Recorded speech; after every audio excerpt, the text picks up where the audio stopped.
Salam sejahtera di dalam kasih Tuhan Yesus Kristus. Saat ini tanggal 12 April 2026, saya akan mengambil tema mujizat besar setelah Paskah. Saudaraku yang dikasihi Tuhan Yesus Kristus, 7 hari setelah Paskah di Mesir, maka kemudian terjadi sesuatu yang sangat dahsyat, diingat oleh bangsa Israel maupun bahkan oleh seluruh penjuru bumi, yaitu terbelahnya Laut Teberau. Itu terjadi 7 hari setelah Paskah di Mesir.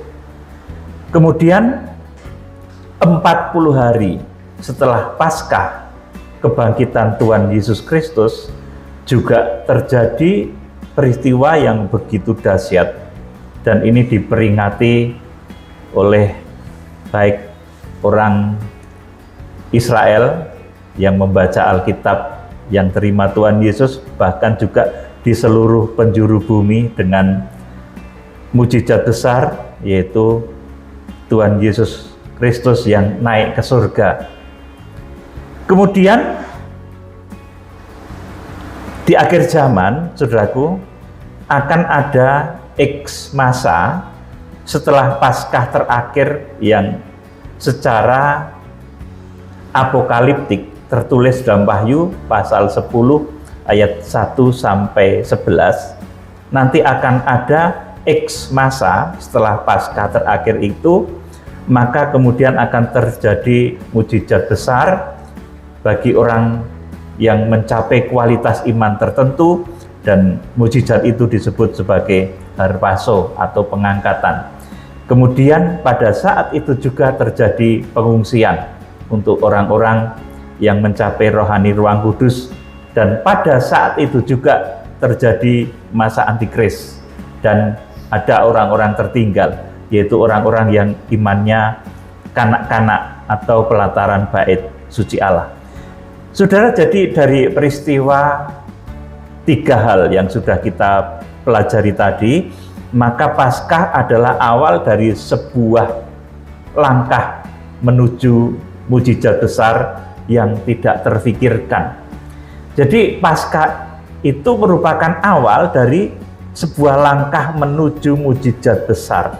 Paskah di Mesir itu kemudian, saudaraku, beberapa hari kemudian, karena Paskah orang Yahudi itu diperingati selama 7 hari, dan itu merupakan Paskah pertama di Mesir dahulu, saudaraku. Kemudian pada hari ke-7 terjadi mujizat dahsyat, yaitu terbelahnya Laut Teberau. Kemudian Paskah kematian kebangkitan Tuhan Yesus Kristus. Setelah kebangkitannya, maka ada jeda waktu 40 hari di mana Tuhan Yesus Kristus berada di dalam tubuh kebangkitan. Itu dahsyat, saudaraku. Tubuh kebangkitan itu seperti ditulis di dalam Alkitab, ya, saudaraku, itu bisa diraba. Thomas bisa mencucukkan tangannya, ya, saudaraku, kepada tubuhnya, kepada tangan Tuhan Yesus Kristus. Kemudian tubuh kebangkitan itu juga bisa makan dan minum. Dikatakan di dalam satu ayat, Tuhan Yesus makan ikan goreng sesudah tubuh kebangkitan itu. Saudaraku, jadi tubuh kebangkitan itu bisa diraba, juga bisa makan, saudaraku. Kemudian ada beberapa hal yang dahsyat lagi, nanti kita akan menyimak. Kemudian di akhir zaman, Paskah di akhir zaman yang secara apokaliptik tertulis dalam Wahyu pasal 10 ayat 1 sampai 11, nanti akan selanjutnya diikuti mujizat besar yang namanya harpazo, orang kenal itu dengan pengangkatan. Saat itu juga terjadi pengungsian, dan saat itu juga terjadi masa antikris. Nah, ini mengikuti kadar iman, perolehan iman dari jemaat-jemaat itu masing-masing di akhir zaman. Yang mencapai ruang Maha Kudus tentu harpazo. Yang mencapai ruang kudus itu diungsikan atau peugo, Wahyu 12 ayat 5 dan ayat 14. Kemudian yang kanak-kanak rohani, yang rohaninya tidak dewasa-dewasa, terus kanak-kanak rohani, maka mereka akan tertinggal Wahyu pasal 12 ayat 17 menuliskan itu sebagai benih dari wanita yang tertinggal. Saudara yang dikasihi Tuhan Yesus Kristus, kita akan belajar dari beberapa hal yang sudah tadi saya sampaikan. Musa ketika keluar dari tanah Mesir itu juga belum memikirkan, jadi pada saat Paskah itu belum memikirkan bahwa kemudian bakal terjadi mujizat terbelahnya lautan. Jadi ketika Paskah, penyembelian anak domba Paskah pada tanggal 14 bulan Nisan, itu Musa belum memikirkan kalau akan terjadi terbelahnya laut Teberau. Nah, ini mengandung arti apa dalam hidup kita sekarang, saudaraku? Lewat Paskah yang sudah kita kerjakan, meskipun ini bukan Paskah terakhir, ya saudaraku, saudara akan mengalami hal-hal yang tak terpikirkan. Yakinlah ini, dan ini adalah mujizat, bukan hal buruk. Hal yang tak terpikirkan oleh saudara, dan ini merupakan mujizat. Kalau zaman Paskah pertama di Mesir dulu, mujizatnya terbelahnya laut Teberau, artinya bangsa Israel mendapat jalan keluar dari masalah perbudakan yang begitu mengikatnya. Saudara, maka dalam hidup saudara saat ini, setelah kita kemarin merayakan Paskah, memperingati Paskah, maka di dalam waktu yang begitu dekat, X masa, kalau zaman Musa itu 7 hari, kemudian Tuhan Yesus Kristus setelah Paskah itu ada 40 hari, maka di dalam hidup saudara masing-masing itu juga berlaku, akan ada jeda hari tertentu di mana saudara setelah Paskah ini akan menerima berkat yang ajaib yang membuka jalan bagi mungkin ekonomi saudara. Yang paling saudara rasakan kan ekonomi, tentunya ini yang paling mudah. Bagi kesehatan saudara yang mengalami kesehatan menurun drastis, mungkin pada saat yang tidak akan lama lagi saudara akan memperoleh jamahan kuasa Tuhan. Bahkan apapun yang saudara pergumulkan saat ini, Tuhan akan membukakan jalan. Seperti halnya Tuhan membuka jalan pada saat Paskah di Mesir waktu itu. Pada waktu itu jaraknya 7 hari, zaman Paskah pertama di Mesir. Pada zaman Tuhan Yesus Kristus, saudaraku, ini ada jeda waktu 40 hari. Jadi proses salib saya terangkan pada saudara. Proses salib itu sengsara, mati di kayu salib, kemudian bangkit, dan akhirnya dipermuliakan, diangkat. Artinya apa dalam hidup saudara? Kalau saudara mengikuti satu ajaran yang benar, itu saudara akan mengalami hal ini pula. Kalau kita mengikut Tuhan Yesus Kristus, itu akan ada proses sengsaranya, sangat sengsara, digambarkan dengan sengsara kemudian kematian.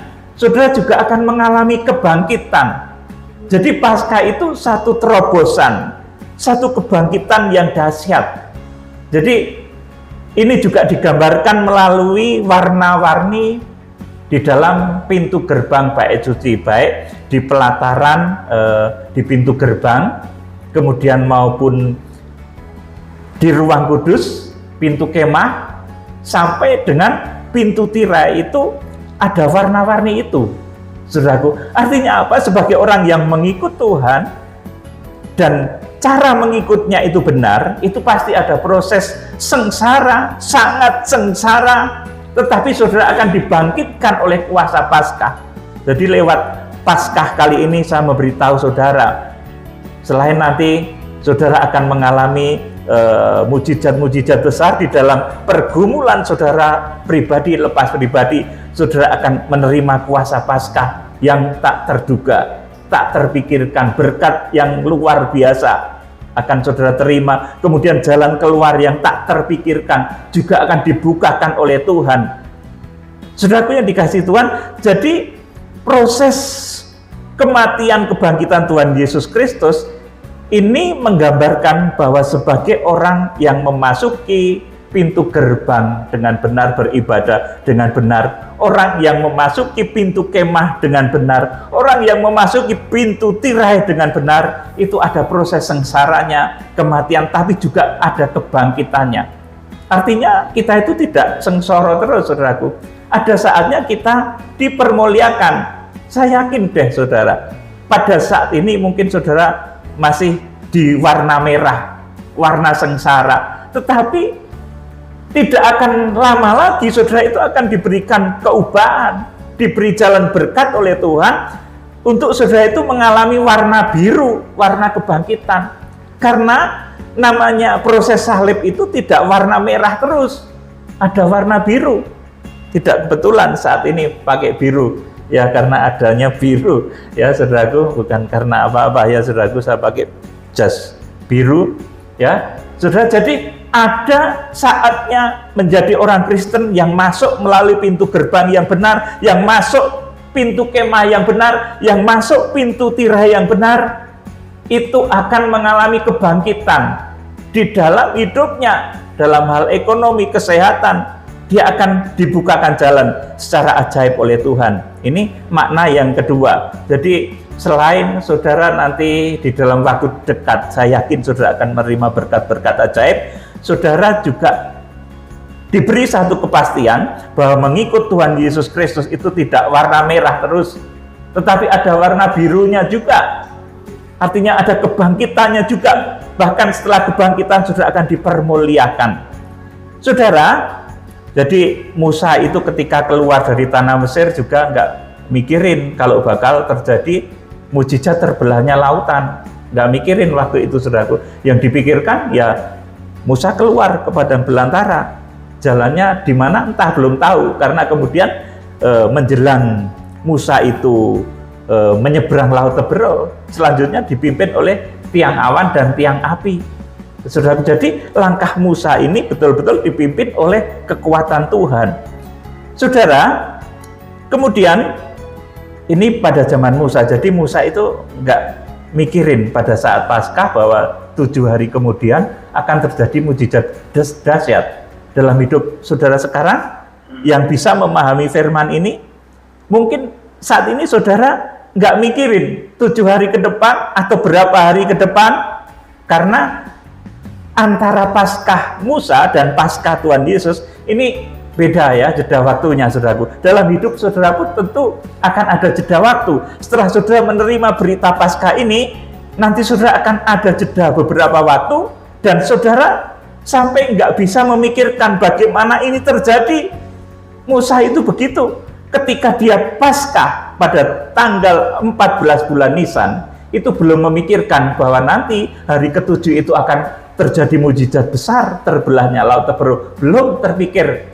Saudara, saat ini mungkin sederhana ya, berkat-berkatnya mungkin masih saldonya itu masih cuma 0,00 berapa begitu, saudaraku. Tapi Tuhan itu bisa mengubah ya, saudaraku, memberkati saudara melalui berkat-berkat yang begitu dahsyat dan ajaib. Saudaraku, Tuhan itu luar biasa kok, saudaraku, dahsyat. Dan saya beritahu saudara ya, kalau kita membelanjakan uang untuk Tuhan, itu memang rasanya berat. Habis misalkan 10 juta itu rasanya udah banyak banget, saudaraku. Tapi kalau itu kita gunakan untuk beli HP baru, nggak terasa, saudaraku. Itulah hati manusia itu kadang tertipu oleh hal-hal seperti itu. Kalau kita membelanjakan harta ya, mungkin ibu-ibu yang gemar shopping di supermarket ya, membelanjakan uang sampai 25 juta. Saudaraku, itu nggak kerasa, saudaraku.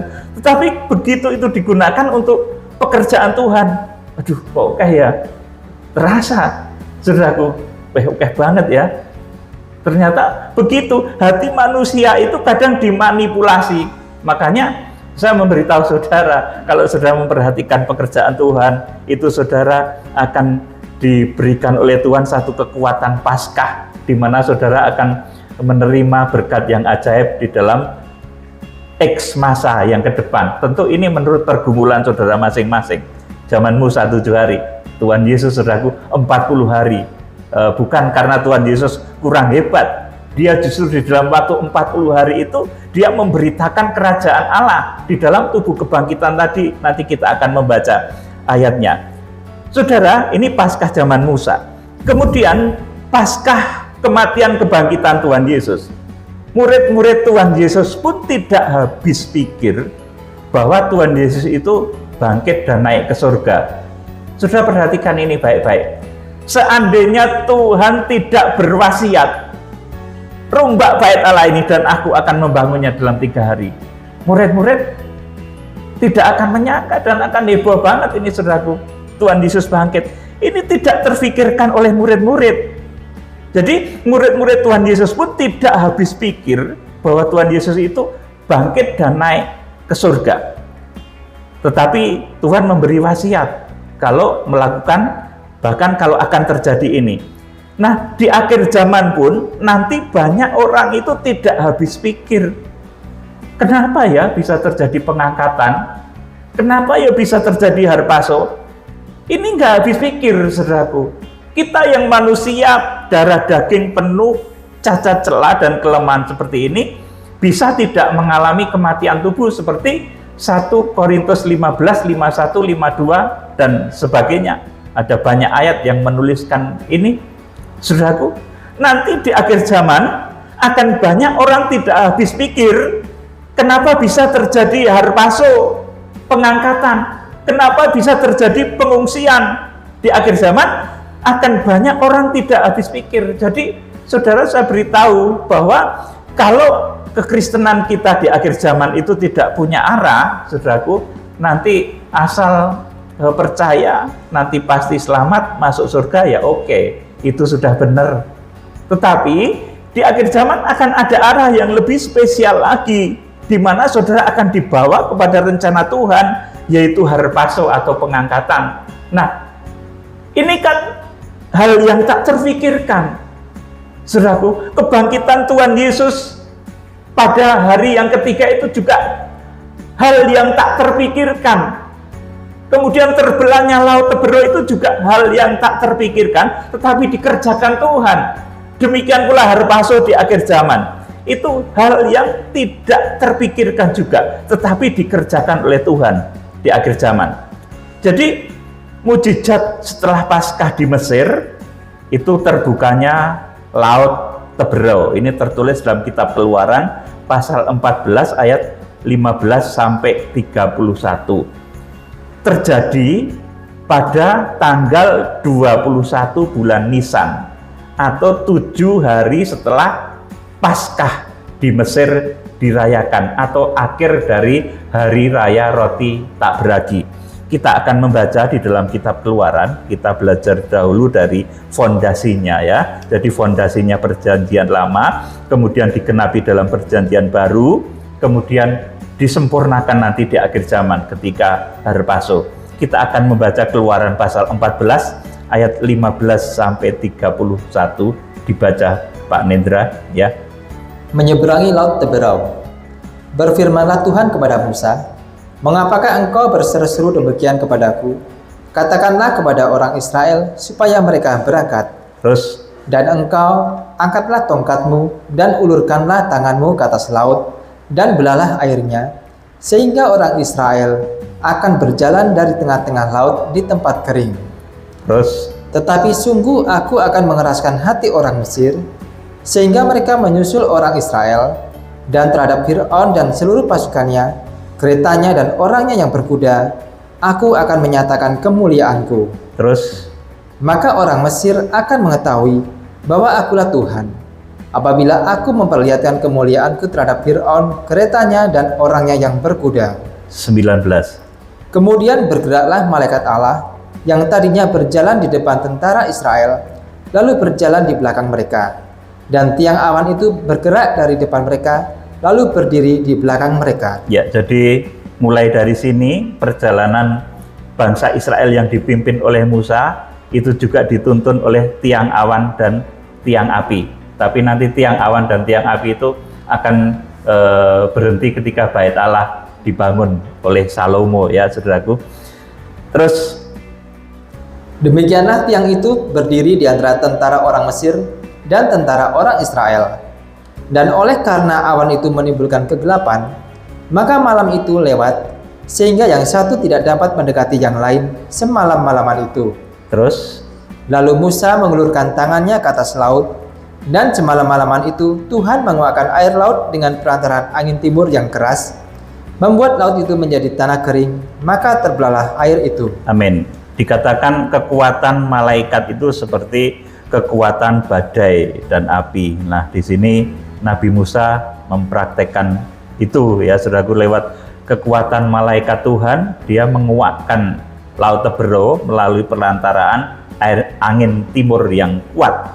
Ayat 22. Demikianlah orang Israel berjalan dari tengah-tengah laut di tempat kering, sedang di kiri dan di kanan mereka air itu sebagai tembok bagi mereka. Ya, jadi air itu seperti tembok, bukan seperti ya yang kita bayangkan ya. Kalau ada air terbelah kan tentunya bukan seperti tembok, tetapi mungkin agak cekung begitu ya saudaraku. Tapi ini seperti tembok, jadi ini mujizat betul-betul.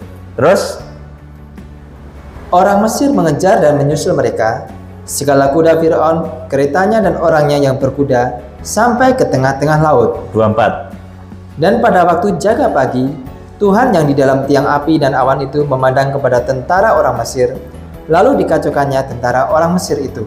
25. Ia membuat roda keretanya berjalan miring dan maju dengan berat, sehingga orang Mesir berkata, marilah kita lari meninggalkan orang Israel, sebab Tuhanlah yang berperang untuk mereka melawan Mesir. Berfirmanlah Tuhan kepada Musa, ulurkanlah tanganmu ke atas laut, supaya air berbalik meliputi orang Mesir, meliputi kereta mereka dan orang mereka yang berkuda. Musa mengeluarkan tangannya ke atas laut, maka menjelang pagi berbaliklah air laut ke tempatnya. Sedang orang Mesir lari menuju air itu, demikianlah Tuhan mencampakkan orang Mesir ke tengah-tengah laut. 28. Berbaliklah segala air itu, lalu menutupi kereta dan orang berkuda dari seluruh pasukan Fir'aun yang telah menyusul orang Israel itu ke laut. Seorang pun tidak ada yang tinggal dari mereka. Terus Tetapi orang Israel berjalan di tempat kering dari tengah-tengah laut, sedang di kiri dan di kanan mereka itu sebagai tembok bagi mereka. ya diulangi lagi, jadi airnya itu seperti tembok. Terus Demikianlah pada hari itu Tuhan menyelamatkan orang Israel dari tangan orang Mesir, dan orang Israel melihat orang Mesir mati terhantar di pantai laut. 31. Ketika dilihat oleh orang Israel betapa besarnya perbuatan yang dilakukan Tuhan terhadap orang Mesir, maka takutlah bangsa itu kepada Tuhan, dan mereka percaya kepada Tuhan dan kepada Musa hambanya itu. Amin. Saudaraku yang dikasihi Tuhan, ini yang terjadi 7 hari setelah Paskah. Nah, kita kemarin sudah merayakan Paskah. Saudara nanti akan punya X masa yang berbeda-beda, tergantung pergumulan saudara. Untuk saudara menerima mujizat masing-masing, baik yang saudara pergumulkan, saudara ingin lepas dari perbudakan dunia mungkin, saudara ingin memperoleh kemerdekaan finansial mungkin, saudaraku. Nah, ini tentu akan bergantung dari pergumulan saudara masing-masing juga. X masa, tapi yang jelas Tuhan menyediakan fasilitas, kekuatan yang dahsyat, yang akan membuat saudara terlepas dari perbudakan, terlepas dari masalah-masalah saudara. Sudah diperbudak dengan penyakit, tiap hari kok kerokan terus saudaraku. Ya itu ada orang itu, ya dulu saya pernah ya saudaraku, tapi kemudian saya belajar akhirnya ya nggak kerokan juga, lama-lama nggak kerokan nggak apa-apa saudaraku. Jadi seperti itu, orang itu ada yang diperbudak harta ya saudaraku, ada yang diperbudak sakit, ada yang diperbudak perasaan. Saudaraku yang dikasihi Tuhan, jadi akan terjadi mujizat dalam hidup saudara setelah Paskah yang saat ini kita kerjakan. Ini bukan Paskah terakhir loh saudaraku. Saya bilang ini bukan Paskah terakhir. Paskah terakhir itu nanti ketika Israel sudah bertobat, dimeteraikan oleh kegerakan besar dari timur yang dipimpin oleh malaikat yang berwajah matahari di Wahyu pasal 10. Ketika Israel bertobat, kemudian ada Paskah terakhir nanti. Nah, sekarang ini belum. saudaraku. Tetapi tetap saja ini akan terjadi mujizat dalam hidup saudara, baik yang ada di tempat ini maupun yang mendengar pemberitaan saya melalui media-media yang saya siarkan. Kemudian sesudah menyeberang Laut Teberau, ini muncul yang disebut dengan nyanyian Musa. Ini kitab Keluaran pasal 15 ayat 1 sampai 21. Jadi setelah menyeberang Laut Teberau, itu kemudian muncullah yang disebut nyanyian Musa. Maka kemudian di dalam kitab Wahyu pasal 15 itu ada nyanyian Musa dan nyanyian anak domba. Nanti setelah Harpaso, saudara akan tahu akan ada nyanyian kemenangan, nyanyian Musa dan nyanyian anak domba. Saudara baca sendiri ya nanti. Ini nyanyian Musa itu di dalam Keluaran pasal 15 ayat 1 sampai 21. Jadi itu yang disebut nyanyian Musa. Nyanyian Musa itu nyanyian bencana, tetapi menyelamatkan. Boleh sekarang terjadi krisis, tetapi kepada saudara Tuhan akan membuka jalan-jalan berkat. Boleh terjadi berbagai macam wabah, tetapi kepada saudara Tuhan akan berikan kesehatan. Jadi nyanyian Musa itu kurang lebih seperti itu. Pada saat itu terjadi penghukuman atas Mesir, atas Fir'aun, ditenggelamkan di dalam samudera, dalam Laut Teberau. Tetapi Israel mendapat kemenangan. Inilah nyanyian Musa. Jadi nyanyian Musa itu isinya bencana, saudaraku. Tetapi menyelamatkan orang yang dikasihi.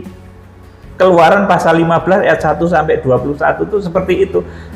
Kemudian Wahyu pasal 15 ayat 1 sampai yang keempat itu juga ada nyanyian Musa dan nyanyian anak domba. Itu nyanyian kemenangan bagi orang-orang yang Harpaso nanti. Saudaraku yang dikasihi Tuhan, jadi saya menerangkan ayat-ayat yang berkaitan ya. Jadi saling berintegrasi. Bukan cocokologi ya saudaraku. Ini bukan cocokologi juga saudaraku. Tetapi ayat-ayat ini memang saling berintegrasi, membentuk satu kesatuan. Kemudian setelah Paskah Musa ya, kan terjadi mujizat terbelahnya Laut Teberau. Nah, setelah Paskah kematian dan kebangkitan Tuhan Yesus, ada peristiwa besar apa? Saudara, yang terjadi adalah kebangkitan Tuhan Yesus. Dan Tuhan Yesus menampakkan diri kepada banyak orang. Jadi tubuh kebangkitan itu nyata. Saudaraku, tidak khayalan, nyata, bisa diraba. Saudaraku, dan itu betul-betul nyata menampakkan diri pada orang banyak. Tidak hanya kepada murid-murid, bahkan kepada orang banyak juga. Kita akan membaca di dalam Injil Yohanes ya. Injil Yohanes pasal 20 ayat 1 sampai 10. Kalau tadi mujizat yang terjadi setelah Paskah di Mesir. Nah, ini mujizat yang terjadi setelah Paskah kematian dan kebangkitan Tuhan Yesus. Yohanes pasal 20 ayat 1 sampai 10 dibaca Pak Nendra. Pada hari pertama minggu itu, pagi-pagi benar, ketika hari masih gelap, pergilah Maria Magdalena ke kubur itu, dan ia melihat bahwa batu telah diambil dari kubur. Terus ia berlari-lari mendapatkan Simon Petrus dan murid yang lain yang dikasihi Yesus, dan berkata kepada mereka, Tuhan telah diambil orang dari kuburnya, dan kami tidak tahu di mana ia diletakkan. Terus maka berangkatlah Petrus dan murid yang lain itu ke kubur. Keduanya berlari bersama-sama, tetapi murid yang lain itu berlari lebih cepat daripada Petrus, sehingga lebih dahulu sampai di kubur. Terus Ia menjenguk ke dalam dan melihat kain kapan terletak di tanah, akan tetapi ia tidak masuk ke dalam. Terus Maka datanglah Simon Petrus, juga menyusul dia dan masuk ke dalam kubur itu. Ia melihat kain kapan terletak di tanah. Terus Sedang kain peluh yang tadinya ada di kepala Yesus tidak terletak dekat kain kapan itu, tetapi agak di samping di tempat yang lain dan sudah tergulung. amin. Jadi kebangkitan ini betul-betul nyata. Bisa dilihat secara tubuh, jiwa, dan roh. Saudaraku. Nah, Maria Magdalena kemudian Petrus ini melihat, saudaraku, melihat satu kenyataan bahwa kubur dari orang yang dinyatakan sudah bangkit itu kuburannya kosong. Kalau orang berkata sudah bangkit tapi kuburannya masih isi tulang, itu ya dusta. saudaraku. Dan kita tidak boleh mengikuti dusta. Jadi kalau Tuhan Yesus bangkit, kuburannya kosong, tulang belulangnya tidak ada lagi. Saudara, kok tulang belulang? Karena baru 3 hari ya, belum ada saudara tulang belulangnya. Jadi betul-betul bangkit. Ada bukti nyata, malaikat bersaksi dan manusia pun bersaksi, langit bumi bersaksi. Ini kebangkitan Tuhan Yesus dan mujizat besar ini, saudara. Yuk terus.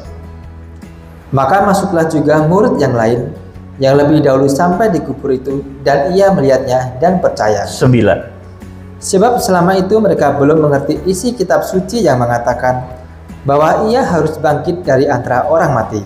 Terus. Lalu pulanglah kedua murid itu ke rumah. Ya, jadi kebangkitan ini harus ada bukti yang nyata, real juga.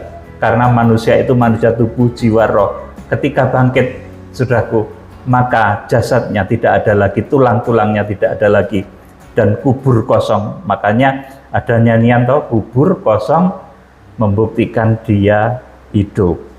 Karena dia hidup, ada hari esok.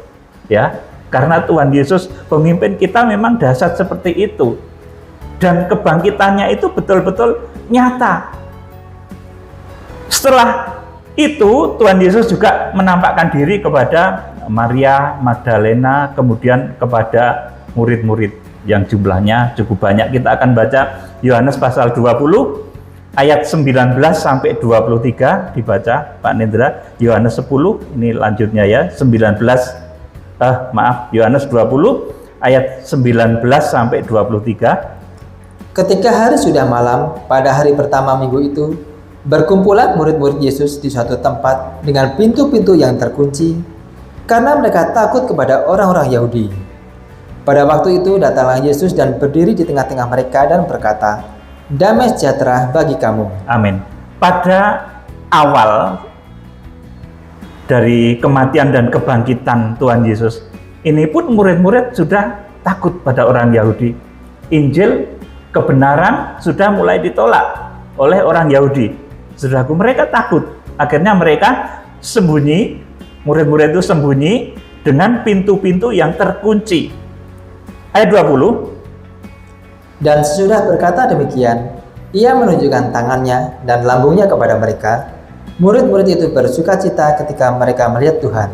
Terus, maka kata Yesus sekali lagi, "Damai sejahtera bagi kamu. Sama seperti Bapa mengutus aku, demikian juga sekarang aku mengutus kamu." Terus, dan sesudah berkata demikian, ia mengembusi mereka dan berkata, "Terimalah Roh Kudus. Jikalau kamu mengampuni dosa orang, dosanya diampuni. Dan jikalau kamu menyatakan dosa orang tetap ada, dosanya tetap ada." Amin. Saudaraku, kemudian di sini Tuhan memberikan damai sejahtera dan menghembusi mereka Roh Kudus. Dan sesudah berkata demikian, ia mengembusi mereka dan berkata, "Terimalah Roh Kudus." Jadi yang masuk di dalam diri orang itu Roh Kudus, saudaraku, bukan roh lain ya, roh nenek moyang, roh kakek nenekmu, saudaraku. Itu ya kalau masuk di dalam diri orang malah nggak bagus. Yang bagus ya Roh Kudus itu, saudaraku. Tuhan Yesus sendiri nggak masuk loh di dalam badannya orang-orang ini, murid-murid ini. Tuhan Yesus nggak masuk. Apalagi Bapak Adonai. Oh, Bapak Adonai, Allah Bapa itu kalau menampakkan diri, Gunung Sinai bergetar. Bergetar hebat, saudaraku. Jadi cara kerjanya itu beda. Ketika zaman perjanjian lama, Tuhan berbicara dan dia memberikan suratnya yang berwujud kitab Kejadian sampai dengan Maleaki. Itu kitab Sang Matahari. Nanti menjadi pakaian mempelai di Wahyu pasal 12 ya. Jadi Bapak Adonai itu nggak masuk di dalam diri orang sejak dulu, saudaraku. Sampai akhir zaman pun tidak. Yang masuk itu Roh Kudus. Kalau Rasul Petrus katakan, "Pada hari-hari terakhir aku akan mencurahkan Rohku." Di hari-hari terakhir yang dicurahkan itu juga Roh Kudus, bukan roh lain, saudaraku, seperti yang memang sudah diteladankan oleh Tuhan Yesus Kristus dan seperti kita pelajari dari perjalanan cinta kasih Allah. di sepanjang zaman. Pada zaman perjanjian lama itu Allah tampil sebagai Bapa. Pada zaman Tuhan Yesus Allah tampil sebagai sahabat dan kekasih yang menggandeng dan memberikan surat yang namanya 4 Injil. Kemudian pada zaman Kisah Rasul sampai Wahyu, zaman murid-murid, saudaraku, Tuhan itu memberikan bimbingannya berwujud Kisah Rasul sampai Wahyu. Itu melalui murid-murid, saudaraku. Itu karya Roh Kudus melalui murid-murid. Kisah Rasul sampai dengan kitab Wahyu itu nanti menjadi 12 bintang di dalam Wahyu pasal 12, dan kesemuanya ini menjadi pakaian mempelai. Jadi yang masuk di dalam diri orang itu adalah Roh Kudus, bukan Tuhan Yesus masuk dalam diri orang. Pasti bohong, saudaraku, Tuhan Yesus nggak pernah masuk dalam diri orang. Bapak Adonai juga enggak. Yang masuk di dalam diri orang itu adalah Roh Kudus, Roh penghibur. Saudara, kita juga akan tahu ya, jadi ketika Tuhan Yesus Kristus itu bangkit, dia bisa diraba, dia menampakkan diri pada Thomas. Jadi Thomas ini mewakili orang yang nggak gampang percaya, saudaraku, sebelum dia mencucukkan tangannya kepada Tuhan Yesus, saudaraku. Kita akan baca sekarang Yohanes pasal 20 ayat 24 ya, dan selanjutnya dibaca. Tetapi Thomas, seorang dari ke-12 murid itu yang disebut Didimus, tidak ada bersama-sama mereka ketika Yesus datang ke situ. Ya, jadi ada waktunya murid-murid itu juga berpencar ya. Thomas atau Didimus itu sedang berpencar. Terus, maka kata murid-murid yang lain itu kepadanya, "Kami telah melihat Tuhan." Tetapi Thomas berkata kepada mereka, "Sebelum aku melihat bekas paku pada tangannya, dan sebelum aku mencucukkan jariku ke dalam bekas paku itu, dan mencucukkan tanganku ke dalam lambungnya, sekali-kali aku tidak akan percaya." Ya, ini luar biasa toh, karena memang ingin tahu betul kalau tubuh kebangkitan itu seperti apa. Ya, Thomas nggak disalahkan, saudaraku, tetap benar, dan Tuhan itu jawab. Jadi kalau memang betul-betul bangkit, ya kayak yang ditemui Thomas ini juga bisa dipegang, diraba. Terus 8 hari kemudian, murid-murid Yesus berada kembali dalam rumah itu, dan Thomas bersama-sama dengan mereka. Terus Sementara pintu-pintu terkunci, Yesus datang dan ia berdiri di tengah-tengah mereka dan berkata, "Damai sejahtera bagi kamu." Terus Kemudian ia berkata kepada Thomas, "Taruhlah jarimu di sini dan lihatlah tanganku. Ulurkanlah tanganmu dan cucukkan ke dalam lambungku, dan jangan engkau tidak percaya lagi, melainkan percayalah." iya, jadi kalau karena ingin membuktikan Thomas nggak datang itu ya wajar, saudaraku, dan itu terbukti Tuhan bangkit dengan keadaan yang dahsyat dan luar biasa, dan kemudian Thomas baru percaya, saudaraku. Ini di samping kebangkitan itu memiliki syarat-syarat tertentu, kubur kosong, kebangkitan itu juga membutuhkan bukti seperti yang dialami Thomas ini. Saudaraku, Thomas juga tidak dimarahi sama Tuhan begitu itu, saudaraku. Yuk dilanjut ayat yang ke-29 tadi ya. 28. Thomas menjawab dia, "Ya Tuhanku dan Allahku." Terus Kata Yesus kepadanya, "Karena engkau telah melihat aku, maka engkau percaya. Berbahagialah mereka yang tidak melihat namun percaya." ya semua tetap berbahagia, yang melihat maupun tidak melihat. Thomas karena bisa mencucukkan tangannya, bisa meraba Tuhan Yesus, jadi bahagia.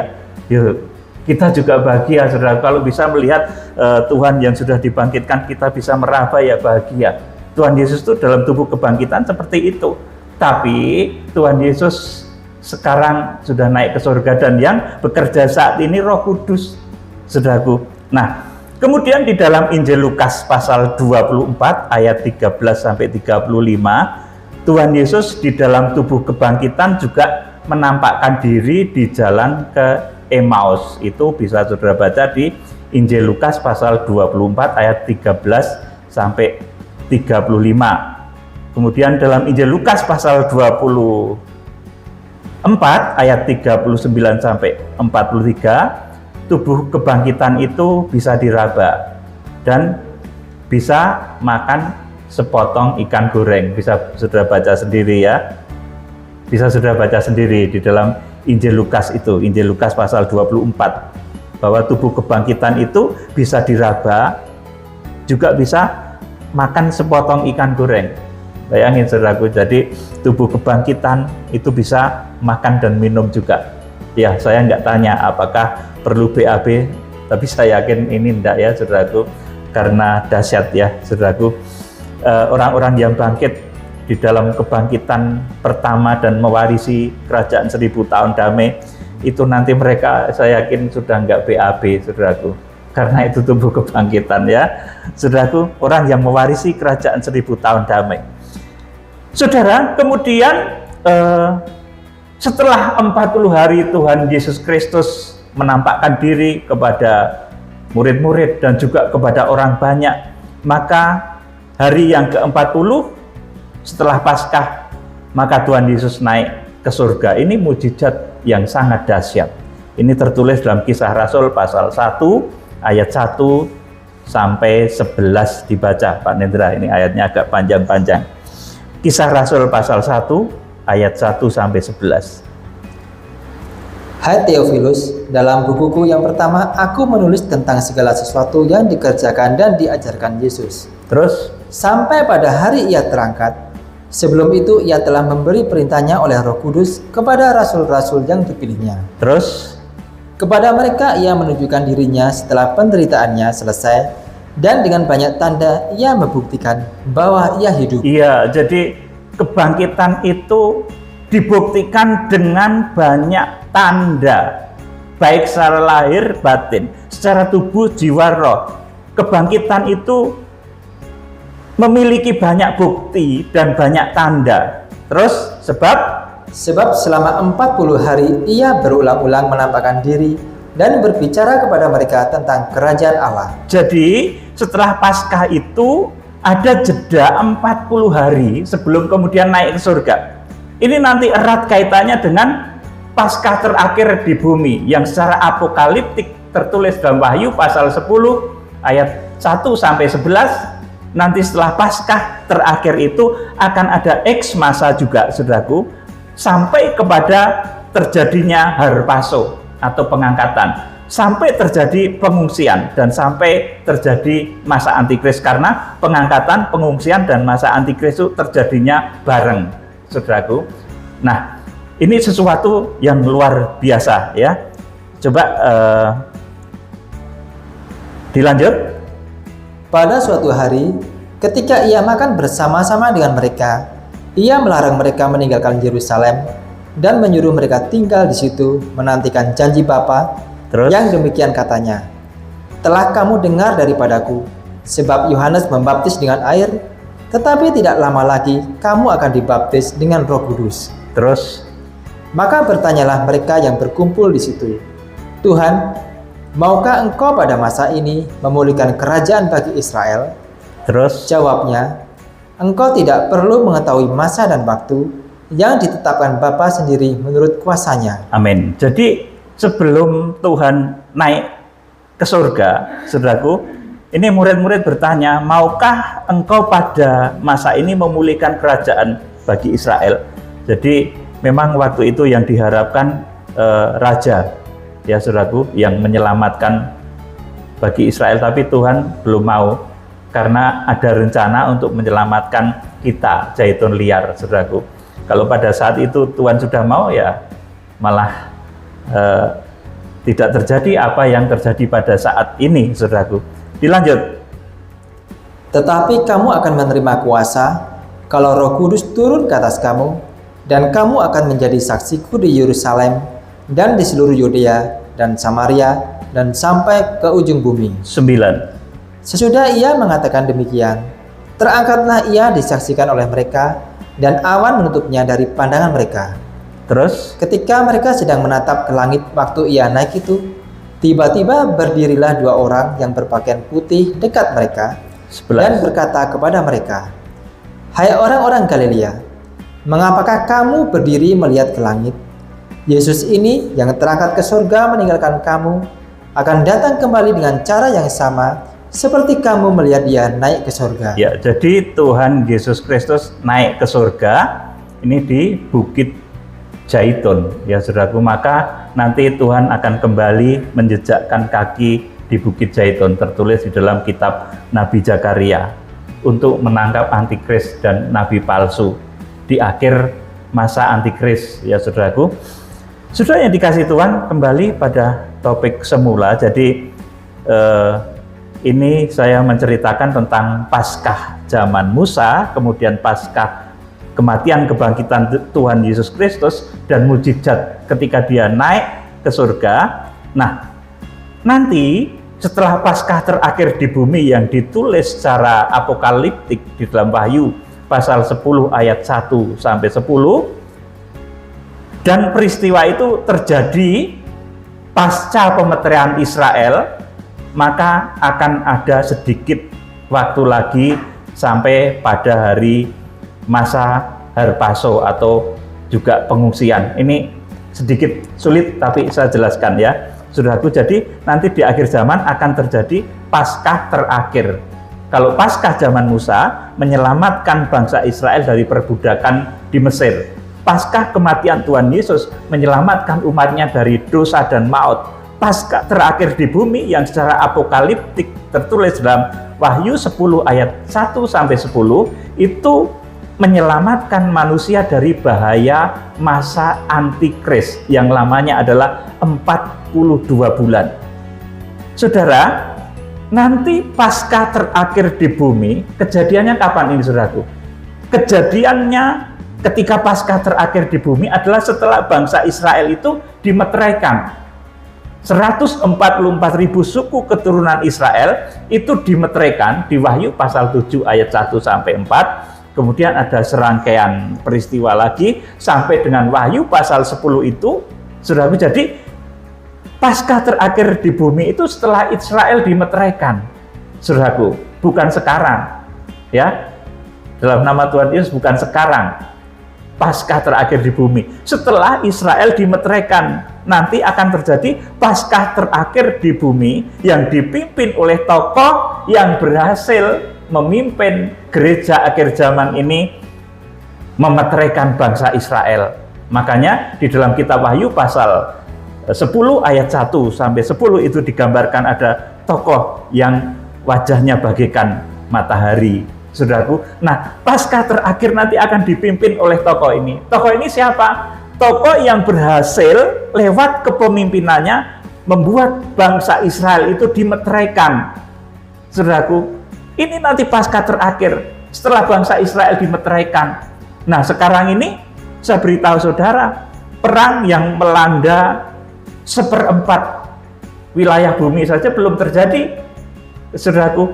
Perang saat ini baru mencapai 1/20 wilayah bumi, saudaraku, dan Israel belum dimeteraikan. Maka ya, Harpaso itu, saudaraku, jangan kita kira akan terjadi dalam waktu-waktu 1 bulan 2 bulan ini, saudaraku. Masih akan terjadi proses pertobatan bangsa Israel. Bahkan kita berdoa di tahun depan, trimester pertama, berulang saya sampaikan, kita akan melawat Israel untuk kegerakan pemeteraian Israel ini. Sekiranya Tuhan memberikan kekuatan kepada kita, saudaraku. Dan nanti kalau ini bisa kita kerjakan, ya kita menuruti alur dari firman Tuhan. Saudara, kita akan membaca kitab Wahyu pasal 10 ayat 1 sampai 11 ya. Ini saya terangkan, ini terjadi setelah Israel dimeteraikan, dan kemudian ini adalah peristiwa Paskah terakhir di bumi yang nanti dipimpin oleh tokoh yang berhasil lewat kepemimpinannya, maka bangsa Israel itu dimeteraikan. Nanti Paskah terakhir terjadi setelah Israel dimeteraikan. Wahyu 10 ayat 1 sampai 11 dibaca. Dan aku melihat seorang malaikat lain yang kuat turun dari surga, berselubungkan awan, dan pelangi ada di atas kepalanya, dan mukanya sama seperti matahari, dan kakinya bagaikan tiang api. Terus dalam tangannya ia memegang sebuah gulungan kitab kecil yang terbuka. Ia menginjakkan kaki kanannya di atas laut dan kaki kirinya di atas bumi. Ya, ini berulang-ulang saya sampaikan ya, tapi ini memang menarik, saudaraku. Jadi setelah berhasil memeteraikan bangsa Israel dengan tanda gulungan kitab kecil itu terbuka, di mana bangsa Israel itu digambarkan sebagai gulungan kitab yang termeterai di Wahyu pasal 5, akhirnya bisa menerima Tuhan Yesus menjadi gulungan kitab yang terbuka di Wahyu pasal 10 ayat 2 ini, saudaraku, betapa sukacitanya rombongan dari kegerakan ini, saudaraku, karena berhasil melakukan pekerjaan Tuhan, melakukan pemeteraian terhadap Israel. Maka digambarkan suasananya itu begitu sukacita, berselubung awan, terbang dengan kemenangan, pelangi ada di atas kepalanya, dan mukanya sama seperti matahari, dan kakinya bagikan tiang api. Ini kalau dijabarkan lagi panjang. Dan tangannya ia memegang sebuah gulungan kitab kecil terbuka, ia menginjakkan kaki kanannya di atas laut dan kaki kirinya di atas bumi. Jadi sebelum Paskah terakhir, saudaraku, ini Antikris sudah mintip-mintip mau keluar, saudaraku. Tapi selama tokoh ini masih memimpin kegerakan Antikris dan nabi palsu yang muncul, Antikris itu dari dasar laut, maka kaki kanan malaikat ini menginjak laut dan kaki kirinya menginjak bumi. Nabi palsu juga akan belum bisa muncul. Ayat yang ketiga, dan ia berseru dengan suara nyaring sama seperti singa yang mengaum. Terus? Dan sesudah ia berseru, ketujuh guru itu memperdengarkan suaranya. Terus? Dan sesudah ketujuh guru itu selesai berbicara, aku mau menuliskannya, tetapi aku mendengar suatu suara dari sorga berkata, meteraikanlah apa yang dikatakan oleh ketujuh guru itu, dan janganlah engkau menuliskannya. Terus? Dan malaikat yang kulihat berdiri di atas laut dan di atas bumi, mengangkat tangan kanannya ke langit. Dan ia bersumpah demi Dia yang hidup sampai selama-lamanya, yang telah menciptakan langit dan segala isinya, dan bumi dan segala isinya, dan laut dan segala isinya, katanya, tidak akan ada penundaan lagi. 7. Tetapi pada waktu bunyi sangkakala dari malaikat yang ketujuh, yaitu apabila ia meniup sangkakalanya, maka akan genaplah keputusan rahasia Allah, seperti yang telah ia beritakan kepada hamba-hambanya, yaitu para nabi. 8. Dan suara yang telah kudengar dari langit itu berkata pula kepadaku, katanya, pergilah, ambillah gulungan kitab yang terbuka di tangan malaikat yang berdiri di atas laut dan di atas bumi itu. Ya, ini Paskah terakhir, saudaraku, secara apokaliptik digambarkan seperti ini, saudaraku. Dan suara yang telah kudengar dari langit itu berkata pula kepadaku, katanya, pergilah, ambillah gulungan kitab yang terbuka di tangan malaikat yang berdiri di atas laut dan di atas bumi itu. Ini peristiwa Paskah terakhir di bumi yang dipimpin oleh tokoh yang berhasil lewat kepemimpinannya Israel dimeteraikan itu. Terus, lalu aku pergi kepada malaikat itu dan meminta kepadanya supaya ia memberikan gulungan kitab itu kepadaku. Katanya kepadaku, ambillah dan makanlah dia. Ia akan membuat perutmu terasa pahit, tetapi di dalam mulutmu ia akan terasa manis seperti madu. Terus, lalu aku mengambil kitab itu dari tangan malaikat itu dan memakannya. Di dalam mulutku ia terasa manis seperti madu, tetapi sesudah aku memakannya, perutku menjadi pahit rasanya. 11. Maka ia berkata kepadaku, engkau harus bernubuat lagi kepada banyak bangsa dan kaum dan bahasa dan raja. Amin. Jadi inilah Paskah terakhir di bumi. Memang secara literal tidak ditulis, saudaraku, tetapi secara apokaliptik ditulis dalam kitab Wahyu pasal yang ke-10. Kemudian mujizat dari Paskah terakhir di bumi itu apa, saudaraku? Terjadinya harpazo. Saudaraku, nanti akan ada X masa setelah Paskah terakhir di bumi di Wahyu pasal 10 ini. Di mana Wahyu pasal 10 ini terjadi setelah pemeteraian Israel. Kita sekarang sedang berjalan ke arah pemeteraian Israel, saudaraku. Dan kita berdoa, itu terjadi di zaman kita ini dan kita bisa menggenapi apa yang difirmankan Tuhan, baik dalam kitab Nabi Yesaya maupun di dalam kitab Wahyu ini. Saudaraku, mujizat yang menjadi sesuatu yang dahsyat di akhir zaman, yang menandai Paskah terakhir di bumi, itu harpazo, langsung dibawa kepada Allah dan ketahtanya.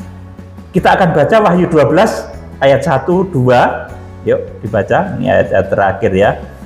Maka tampaklah suatu tanda besar di langit, seorang perempuan berselubungkan matahari dengan bulan di bawah kakinya dan sebuah mahkota dari 12 bintang di atas kepalanya. Terus Ia sedang mengandung dan dalam keluhan dan penderitaannya hendak melahirkan, ia berteriak kesakitan. amin. Saya terangkan, jadi pakaian gereja di akhir zaman itu matahari, bulan, dan bintang. Ini saya terangkan kembali. Matahari itu pemberian dari Allah Bapa. Wujudnya adalah kitab Kejadian sampai Maleaki. Saudaraku, ini pakaian matahari yang harus menjadi pakaian orang-orang kudus di akhir zaman. Kemudian rembulan ini adalah 4 Injil, sabda perkataan Tuhan Yesus Kristus yang dituangkan di dalam Injil Matius, Markus, Lukas, dan Yohanes. Ini rembulan. Kemudian 12 bintang ini adalah Kisah Rasul sampai Wahyu. Ini buah pekerjaan Roh Kudus melalui para rasul. Saudaraku, jadi matahari, bulan, dan bintang, apa yang tertulis dalam kitab Perjanjian Lama, kitab Injil, dan Kisah Rasul sampai Wahyu, ini hendaknya menjadi kepribadian kita semua. Dilanjut ayat yang kedua dari Wahyu 12 ayat 2. Ia sedang mengandung dan dalam keluhan dan penderitaannya hendak melahirkan, ia berteriak kesakitan. Ya, jadi untuk mempribadikan firman dari Kejadian sampai Maleaki, 4 Injil, Kisah Rasul sampai Wahyu, itu rasanya seperti orang mengandung. Kemudian kita akan membaca Wahyu 12 ayat yang kelima. Maka ia melahirkan seorang anak laki-laki yang akan mengembalakan semua bangsa dengan gada besi. Tiba-tiba anaknya itu dirampas dan dibawa lari kepada Allah dan ke tahtanya. Amin. Ini mujizat Paskah terakhir di bumi adalah terjadinya harpazo. Paskah terakhir di bumi secara apokaliptik tertulis dalam Wahyu pasal yang ke-10 tadi. Kemudian terjadi apa lagi yang lain? Ayat 6. Perempuan itu lari ke padang gurun, di mana telah disediakan suatu tempat baginya oleh Allah, supaya ia dipelihara di situ 1260 hari lamanya. Ya, juga terjadi pengungsian. Kemudian ayat 14. Kepada perempuan itu diberikan kedua sayap dari burung nasar yang besar, supaya ia terbang ke tempatnya di padang gurun, di mana ia dipelihara jauh dari tempat ular itu selama 1 masa dan 2 masa dan setengah masa. Amin. Kemudian ayat yang ke-17, ayat terakhir. Maka marahlah naga itu kepada perempuan itu, lalu pergi memerangi keturunannya yang lain, yang menuruti hukum-hukum Allah dan memiliki kesaksian Yesus. Amin. Jadi mujizat Paskah terakhir di bumi yang secara apokaliptik tertulis dalam Wahyu pasal 10 secara literal tidak tertulis, saudaraku, tetapi namanya kitab Wahyu kita harus artikan, saudaraku. Bukan ditafsir ya, tetapi diartikan, saudaraku. Ketika nanti Wahyu pasal 10 itu digenapi, maka kemudian Paskah terakhir di bumi itu, saudaraku, akan menyelamatkan manusia dari bahaya masa antikris. Yang satu dengan cara harpazo, ini orang ruang Maha Kudus. Kemudian yang satu lagi dengan cara diungsikan atau peogo, ini ruang kudusnya. Kemudian kanak-kanak rohani tertinggal. Jadi penyelamatan yang dikerjakan oleh Tuhan di akhir zaman selepas Paskah terakhir di bumi yang dipimpin oleh tokoh yang berhasil memeteraikan bangsa Israel, yang dipakai oleh Tuhan memeteraikan bangsa Israel di Wahyu pasal 10 ayat 1 sampai 11 tadi. Jadi Paskah terakhir nanti dipimpin oleh tokoh itu, saudaraku. Nanti mujizatnya adalah menyelamatkan jemaat di akhir zaman dari bahaya masa antikris dengan 3 cara. Harpazo dibawa kepada Allah dan ke tahtanya, ini ruang Maha Kudus. Kemudian peogo diungsikan ke padang belantara pengungsian selama 1260 hari, ini ruang kudusnya. Dan ada yang tertinggal, yaitu kanak-kanak rohani. Wahyu pasal 12 ayat 17, ini benih dari wanita yang ditulis dalam Wahyu pasal 12 ayat 1 dan 2. Itu rupanya juga ada yang tertinggal, yaitu orang-orang yang kedapatan kanak-kanak rohani dan rohaninya tidak bertumbuh. Kiranya Tuhan Yesus Kristus memberkati.